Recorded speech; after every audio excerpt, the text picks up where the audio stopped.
आपकी फिल्म में बहुत सिंप्लिसिटी होती है, बहुत सादगी और साफ गोई से आप अपनी बात कह जाते हैं। हमने तनु वेड्स मनु में ये देखा, हमने रांझना में ये देखा। सर, जब से मैंने वो फिल्म देखी तब से मैं आपसे ये पूछना चाहती हूँ, बनारस के एक लड़के का किरदार एक साउथ इंडियन लड़के ने निभाया। कैसे सोचा आपने, ये कैसे आप जोड़ पाए दोनों किरदारों को? और जब भी हमने उस किरदार को देखा हमें लगा अरे ये तो हमारी गली का लड़का था। ऐसे हमें भी पता नहीं कितने बाइक से पीछे पड़ के छेड़ते थे, ऐसे पता नहीं कितने थे जो छत पे खड़े होकर सिर्फ एक झलक का इंतजार करते थे। जी। ये सब कल्पना, ये सोच कैसे आई?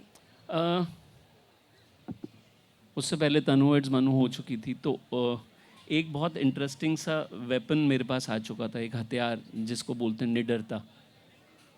उसका इस्तेमाल किया मैंने उसके बाद, और मैंने कहा एक ही चीज़ मेरे लिए। और मैं ना मेरी आधी ज़िंदगी जब मैं स्कूल और कॉलेज में था, और क्योंकि एक मिडिल क्लास घर से हूँ मैं, तो मैं बहुत ही इंट्रोवर्ट किस्म का इंसान था। मैं बहुत कम बोलता था, और मैं वो वाला बच्चा था, जब घर पे मेहमान आते थे तो उसे कमरे से निकाला जाता था, बोलता नमस्ते कीजिए। मैं नमस्ते करता था और भाग जाता था अंदर। तो तनु वेड्स मनु होने के बाद मुझे एक बात समझ में आई कि ये ना बहुत अच्छा हथियार है निडरता, और उसका इस्तेमाल मुझे करना चाहिए। और वो जिसको बोलते हैं ना एडिक्शन हो जाना, मैं उससे एडिक्ट हो गया। और जब रांझना बनाने की बारी आई तो मुझे एक बात समझ में आ गई थी कि अब मैं इस हथियार को नहीं छोड़ूंगा, और अब मैं वही करूंगा जो मेरा मन कह रहा है, जो दिल कह रहा है मेरा उस वक्त। और उस वक्त मैं एक ऐसे, क्योंकि वो कैरेक्टर इतना खूबसूरत कैरेक्टर था कुंदन का रांझना में, मुझे एक ऐसे एक्टर की ज़रूरत थी, और मैं बोलता भी था कि कोई ऐसा एक्टर जो अपने आप को मानसिक रूप से साधारण समझ सके, आम समझ सके। तो मैं जब एक्टर से मिलता था तो मैं एक सवाल पूछता था उनसे कि क्या आप अपने आप को भीड़ में गुम कर सकते हैं? और मुझे हमेशा लगता है कि एक एक्टर के लिए बड़ा मुश्किल होता है, इसके लिए आपको बहुत ही बेहतरीन एक्टर होना पड़ता है कि आप अपने आप को एक 50 जनों के बीच में खड़े होकर बोलो कि मेरे पे नज़र ही नहीं जाएगी। ये एक्टर का ईगो उसके आड़े आ जाता है।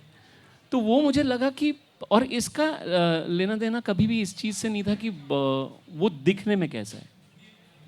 एक बहुत ही खूबसूरत दिखने वाला इंसान भी अगर दिल से चाहे, मन से चाहे, और एक एक्टर पर्टिकुलरली वो सोच के अपने आप को आम बना सकता है, तो वो मुझे सही दिल से लगा कि वो, ये जो साउथ में एक एक्टर हैं जो बेहतरीन एक्टर हैं जिनका नाम धनुष है, जो वहाँ पे बहुत ही अच्छा काम कर रहे थे, तो मैंने उन्हें फ़ोन किया और मैंने कहा कि ऐसे ऐसे है और एक ऐसी ऐसी कहानी है। मैं उनसे 15 मिनट के लिए मिला और उन्होंने बहुत ही प्यारे वर्ड्स में मुझे बोला, 15 मिनट में कहानी सुनाई मैंने, और उन्होंने बोला कि इंग्लिश में बोला कि सर मैं ये फ़िल्म करना चाहता हूँ, बस एक ही दिक्कत है, मुझे हिंदी बोलनी नहीं आती। मैंने कहा भाई ये तुम्हारी दिक्कत नहीं है, ये मेरी दिक्कत है, और ये लव स्टोरी है, और प्यार की ज़बान में तुम तमिल में भी बोलोगे ना तो हम सबको समझ में आ जाएगी। तो मैंने फिर धनुष को ले लिया उस फिल्म।